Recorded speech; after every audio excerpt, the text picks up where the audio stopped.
It's official. The longest government shutdown in American history is finally over. After 43 long days of silence in federal offices, missed paychecks, and political chaos, President Donald Trump has signed the deal that reopens the United States government. The decision comes after weeks of bitter fights between Republicans and Democrats, a standoff that froze the country and tested the patience of millions. For more than 6 weeks, Washington looked like a ghost town. Hundreds of thousands of federal workers were stuck at home without pay. National parks were closed. Critical services, from food assistance to air traffic control, were disrupted. Economists warned that every week a shutdown was cutting into the U.S. economy, costing billions of dollars and hurting families already struggling with high inflation and rising living costs. But on Wednesday night, the deadlock finally broke. Inside the Oval Office, President Trump took his seat at the signing desk, surrounded by senior aides. Cameras flashed as he put his pen to paper, and with that single stroke, the government was back in business. "We can't allow this to happen ever again," Trump said. "This is not how a great nation should operate."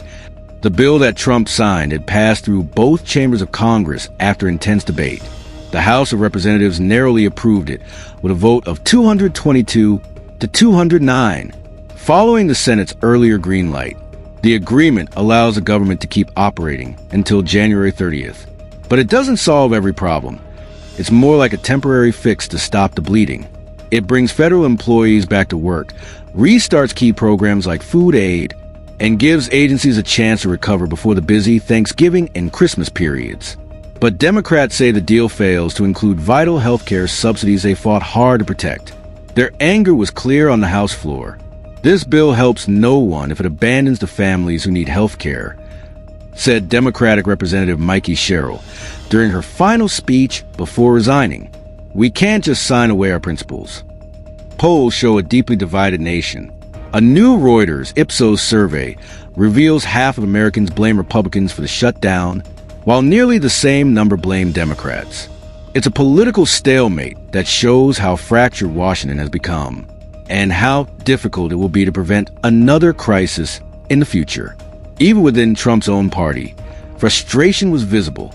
Republican lawmaker David Schweikert joked, "This felt like a 40-day episode of Seinfeld. A lot of drama, but no clear plot." The economic impact of this 43-day standoff has been severe.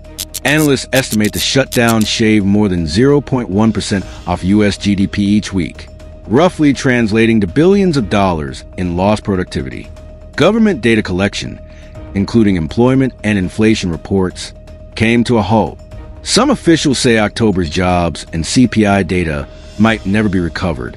Still, financial experts believe most of the damage can be reversed as operations resume and workers receive back pay. For now, the deal gives Washington some breathing room, but the road ahead remains uncertain. The nation's debt continues to climb, now over $38 trillion. And lawmakers must soon confront the same questions that caused this shutdown in the first place. Will there be another standoff when funding runs out in January? Or will this moment finally push both sides to compromise? Only time will tell. As dawn breaks over the Capitol, federal employees are returning to their offices, airports are running smoother, and millions of families are breathing a sigh of relief. After 43 long days of deadlock and drama, America is open again.